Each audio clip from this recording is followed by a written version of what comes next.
Welcome, Carlos here, live from my humble abode in sunny San Diego, where the biggest drama is whether I'll find parking downtown or if my neighbor's avocado tree is ready for me to steal one. I hope Brenda doesn't catch me. For those of you new here, I'm a stand-up comedian, and if you ever seen me perform, you know my jokes are kind of like they have the precision of a bus in San Diego. Sometimes they're right on time. Sometimes you're left wondering like, where the is it? Anyway, this channel is where I dive into glorious, messy, and often hilarious world of online comedy.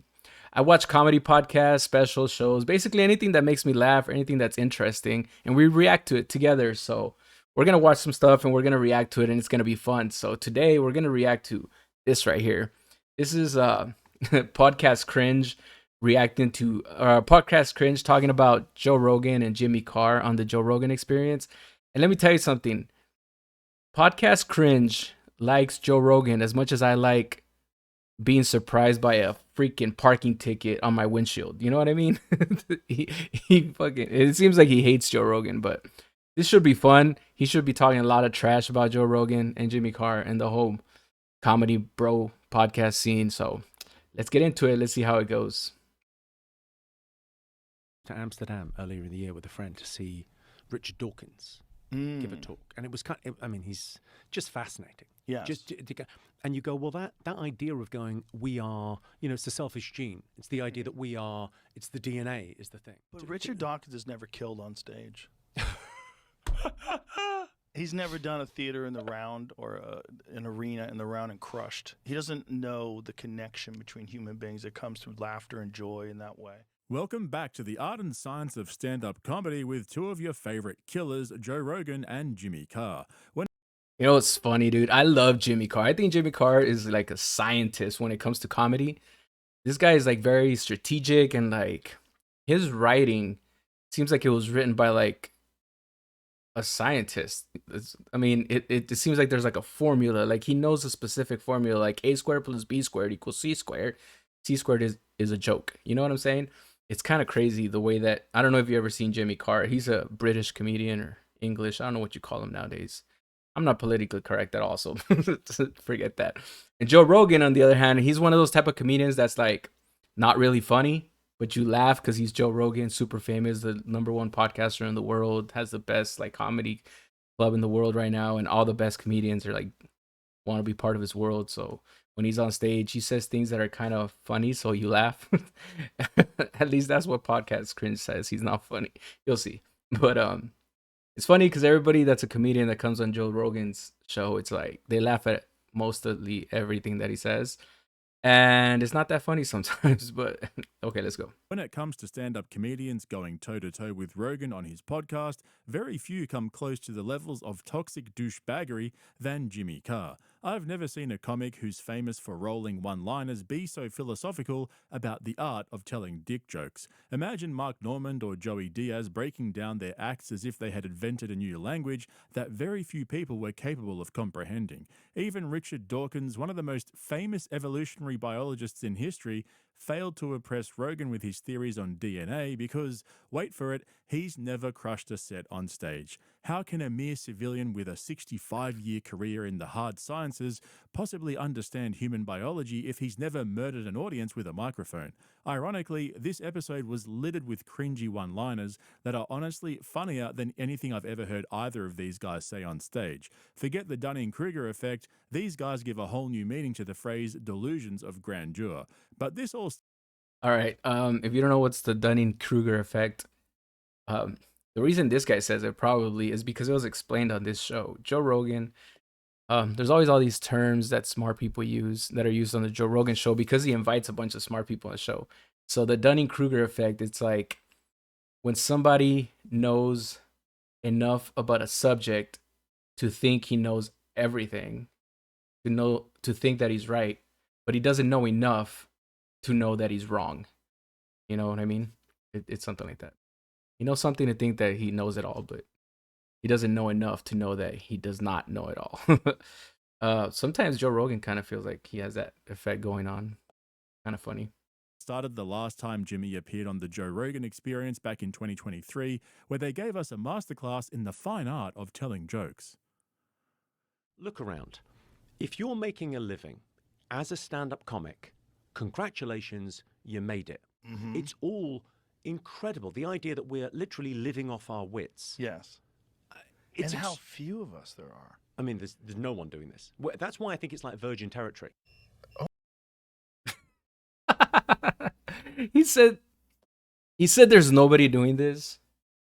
I don't know if you guys have seen Tony Hinchcliffe's show, Tony Kill Tony. If you're watching this, you Podcast Cringe or Joe Rogan, then you know Kill Tony, and I'm sure you know that show. But Kill Tony says every Monday there's over 200 comedians signing up for that show. That's just the comedians in Austin. Here in San Diego, I've gone to the Madhouse Comedy Club, and when they do stand-up comedy there, like the open mic, I've seen like 100 comedians sign up in a night. Like I have. Also at the Comedy Store here in La Jolla in San Diego, there's also like 50, 60 comedians signing up.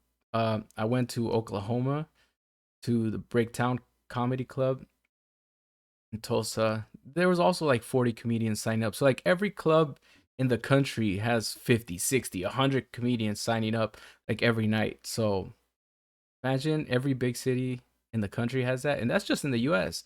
You have comedians all over the world. So it's not a few of us. There's a lot of comedians. And if you look how many Netflix specials, how many HBO specials, how many YouTube comedy specials there are out there now, how many people are doing arenas and theaters and just like touring around the country, doing shows everywhere. Go to every comedy club. They're all booked with all kinds of comedians, a bunch you never even heard of. There's so many comedians out there right now that are working. So many. Oh my God, the power went out. This is fun. Let's do this. Take 5. What do you think Hi. it is? Huh? You think it's circuit breakers? I think it's the deep oh, state. they're back. We're back. Yeah. I think they're the deep state are you onto guys us. talk Deep too much shit. state. The cringe was so bad, even the power gave out. If we ever needed a reminder that Rogan and Jimmy are members of an elite group of comic assassins, they're here to give it to us, reminding us that they're the last line of defense against the tyranny of offended Karens by acting like offended Karens. These are the new breed of comedian who are constantly being cancelled and revived, all in the name of freedom of speech. It's such a privilege to be able to listen to the thoughts of Jimmy Carr, a regular on major network television in the UK, appearing on the biggest podcast in the world. But since his first appearance back in 2023, Jimmy's done the full Austin comedy sacrifice.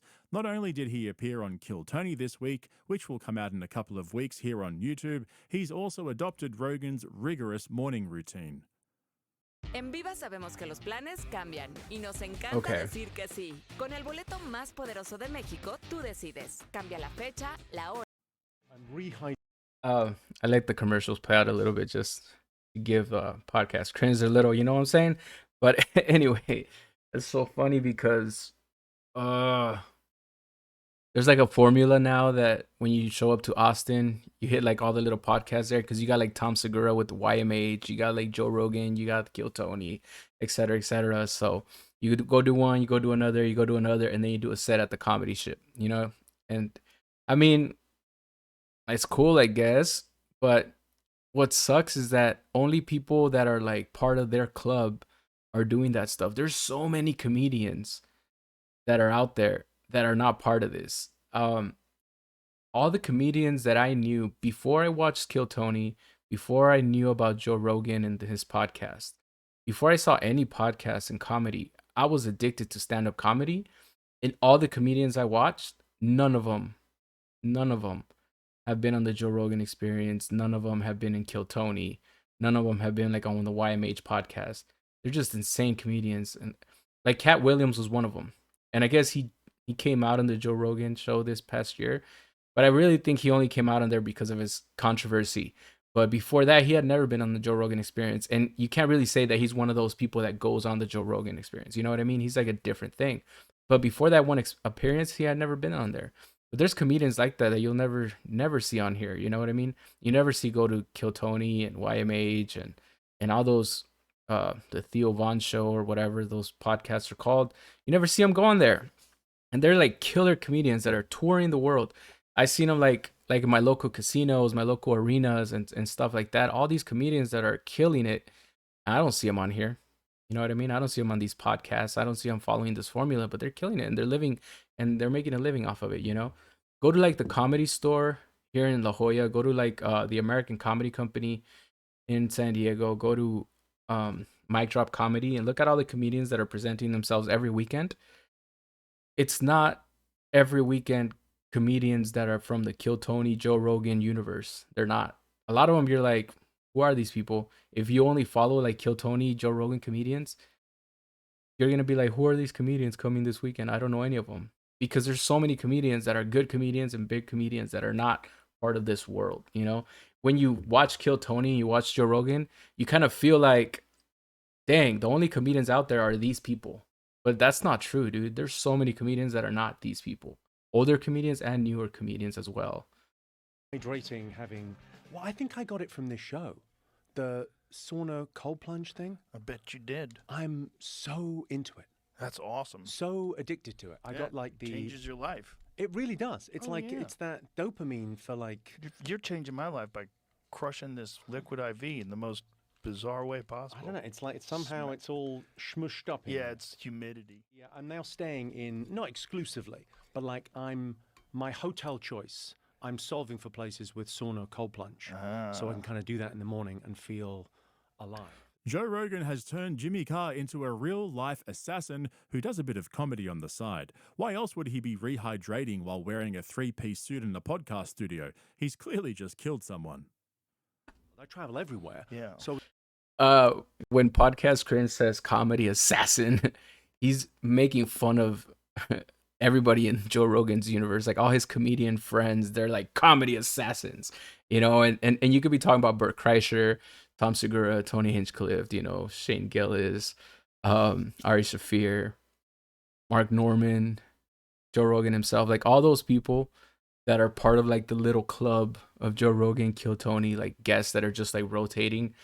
And they're just like always hanging out with each other and always like doing each other's podcasts and all these stuff. They're like the comedy assassins, which they think they're like the only comedians in the world or like the best. When in reality, there's so many, like I said, there's so many really good comedians besides them. It's just they're not on podcasts all the time. So if you're only watching for podcasts, then you're not gonna know who they are, you know. But there's a lot of comedians out there, a lot, and really good ones too. That's funny. The Podcast Cringe, when he says a comedy assassins, that's what he's making fun of. Like it's just them. So if they're bringing somebody like Jimmy Carr into this club, so that's what he's saying. He's now gonna become a comedy assassin. So like everybody that becomes that begins to live a lifestyle kind of like Joe Rogan. Like they start doing Joe Rogan things, you know, like, oh, I'm gonna start doing jujitsu and I'm gonna start eating what does he eat? Elk or something like that, deer. I don't know. He goes hunting and kills big game. Doing cold plunges every morning, stuff like that. There's nothing wrong with, you know, having a good diet. There's nothing wrong with exercising. There's nothing wrong with doing cold plunges. Cold plunges is actually amazing for you. But it's just that it's funny that everybody that's like Joe Rogan's friend as a comedian that comes in to his world, they all got to start doing all the things that he does. And that's what's funny. And now they're like a comedy assassin. And that's what it's funny. I was in like Vienna. They've got this incredible facility. And I went and it's like, you know, it's an amazing sauna, amazing cold plunge. So I get in there, I'm having a great time. A guy walks in and I get told off for wearing shorts because I got swim shorts on and it's Austria and they like to sauna naked. They want to look at your... They want to check it out. I'll tell you where the problem comes. What? Post cold plunge. Yeah. That is some baby dick. You know where the real problem comes? Aggressive gay men. Oh, yeah. In saunas? Yeah. I've had a guy do it to me. Oh, really? Yeah, a guy looked me in the eye and take his robe and like open up his towel while he's staring at me. Is there more to this story? Where does this... No. That feels like... No. Okay. Is the guy okay, Joe? Yeah, I didn't hurt him. I don't think I even said anything to him. I just went like this. And then just didn't look at him. And then within 3 minutes, he put his towel back on and walked out and left. Like, so he was fishing. And that's how I Threw met... a line out there. Psst, that's how I met your mother. Psst. And that is how I met Tony Hinchcliffe. That's the origination story Jimmy's He's a good. good-looking guy. You're not in that business. I'm not in that business. You're not in That's that right. business. You don't know. I don't know, right? I know. Yeah, I mean, there's a lot of bears out there. A lot of guys are into the big guys. You know, they're into big, fat, hairy guys. That's a thing. right. Yeah. I don't know. This what guy that- wasn't even that. He wasn't even a bear. You sound. You're disappointed that I the was guy that hit on disappointed. you wasn't attractive I've enough. only had a few times in my life where men have aggressively hit on me, and both of them have been disappointing. in saunas where No, you one went? in a Hey, I've been there too. At my gym here in San Diego, there's a gym I used to go to, Choose Fitness. And man, there was this old man. I think I just turned 30. And there was this older man. He seemed like he was 60. Fat, all white hairs, hairy man. He would come out the shower, towel completely open, just stand like this, like that with his hands, like Superman type of a thing, just like that with his dong hanging out, just like in front of me. And I'm on the bench right here, like putting my shoes on or something. And I look up and I'm like, what the fuck? I'm like, dude, what the? Can you like cover up or like turn around or something? Come on, bro, damn. And he's just like, I'm just like, no, dog, no. bar, and one in the sauna. There is definitely more to that story than Joe is letting on. You can always tell when he's lying because he looks up at the ceiling while he's talking. It wasn't so long ago that Rogan said on his podcast that he wishes he could be a woman to experience what it's like to be with a man. To be pounded true on. Story. He just used slightly more graphic wording. But listening to a comedian wearing a three-piece suit telling us how he only books hotels with saunas and cold plunges is like listening to Tom Segura complain about having to start work before 10 a.m. Also a true story. However, Jimmy Carr takes things to a whole new level, you see. Not only is he an expert in stand-up comedy, he's also an expert in laughter. ¿Quieres transformar tu carrera? Mi nombre es Carlos, soy analista de datos con... Like I said, he's very scientific, like, you know, with the way that he does his things. Jimmy Carr. Language predates speech by millions of years. Laughter predates speech by about a million years, they think. Interesting. Because the idea animals that- laugh, chimps laugh. You know, I got a weird laugh, right? I laugh on an in. I've like You have to? yeah. If something really strikes me as funny, it's like I laugh on an in breath, not an out breath. Like But you- Tucker Carlson. He's got that kind of laugh. Well, okay. Okay. Well, I don't know where I stand on that. That's who you want to I'm be in compared to. Don't get me cancelled. Well, no, does that's that. an out. That's an Yeah, out. right, It's it's just an a out. high pitched High out. pitched out. It's an interesting idea. I mean, It's also obviously, interesting that it's contagious, genuinely. yeah. Like, if you're laughing, I'm like, I'll start laughing. Like, what the fuck are you laughing at, Jimmy? Yeah. I'll start laughing. If you're laughing You hysterically. ever seen those German guys? Yeah. That do the laughter therapy. No. Yeah. They do a laughter therapy in Germany, and it's literally a guy going, "We're all going to laugh now, ha ha ha ha ha," and they just force themselves to laugh. There's nothing funny going on. That They sounds just force terrible. themselves to laugh. You need to figure out stand-up in Germany. Have they ever figured it out? Yeah. Who's the best? I'm sure in there's Germany? stand up I in don't- I Germany. play a lot in Bruce. Germany. Yeah, but you're an English guy going Yeah. to Germany. That's different. I could play in Germany too. Yeah. But my point is, who's the best guy to come out of Germany? There is a guy who's like he played like a stadium there. Oh God, I forget his name, but he came to the Edinburgh Festival. We, Pretty good. I don't know why Rogan's mocking Look German at his laughter therapy face. because it sounds pretty much exactly like one of his stand-up routines. A bunch of people sit in a room together and laugh contagiously for no apparent reason. I mean, of all the people who should understand the science of laughter, it's our boy Rogan. Like I always say, if they're not laughing hard enough, you're not yelling loud enough with bulging eyes. It really is a fine art. You pedestrians just wouldn't understand. Are you traveling much at the moment? Are you on No. the road much? You're not. No, even when I did Yeah. my last special, my Netflix special, I prepared for it entirely at my own club. And then I hadn't done any theaters at all in like a year and a half. And then I did the first Friday night at the theater. I'm like, oh, it was different. Because instead of doing like 200 people, I was doing thousands. I was like, this is weird. Like, the timing's different. Rogan takes the concept of an Duh. echo chamber to a whole new level. I don't think I've ever heard of a comedian as big as Rogan who prepared for their Netflix comedy special at a single comedy club. Like, just think about that for a minute. You're gearing up for a live comedy special recording that's going out to a worldwide audience, and not only do you prepare for it exclusively at one club, It's the very club that you own. How did he possibly think he was going to get genuine feedback from that audience? It's basically a bunch of people who are excited to see a celebrity on stage. They're going to laugh at anything. Don't forget, Rogan could never sell out a show before he did Fear Factor. It was after he left his first stint on the show in the early 2000s Talk that he trash. hit the road hard with Joey Diaz, Ari Shafir, and then Tom Segura. Here we go. This is what I was talking about. This is where Podcast Cringe goes in on Rogan. He does this every time.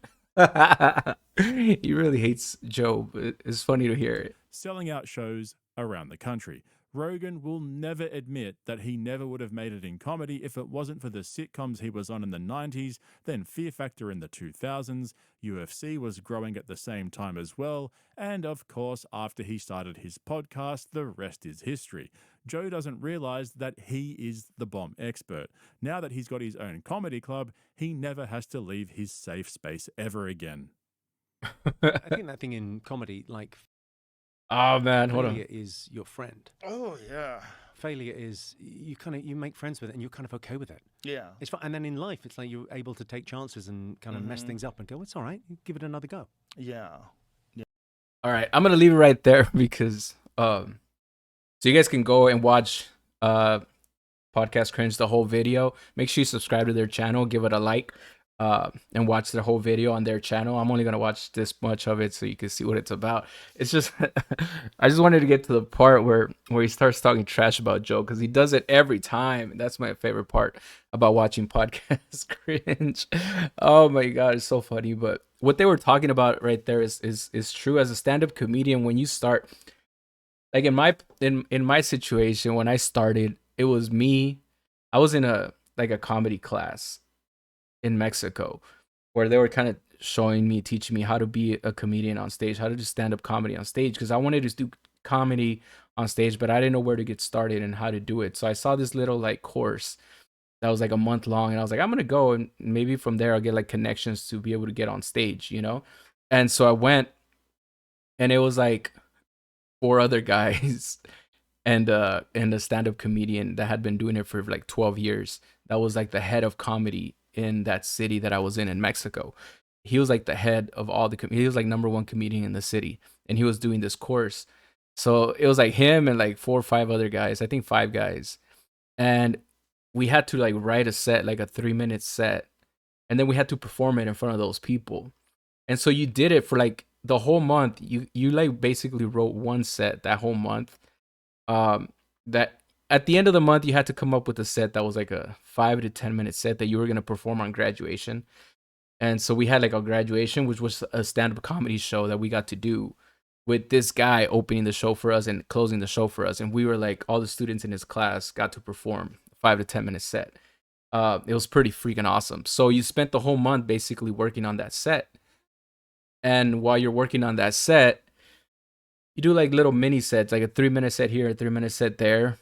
Because during the month, he tells you to go to open mics to practice, and he wants you to practice like a 3-minute set here, a 3-minute set there, or whatever.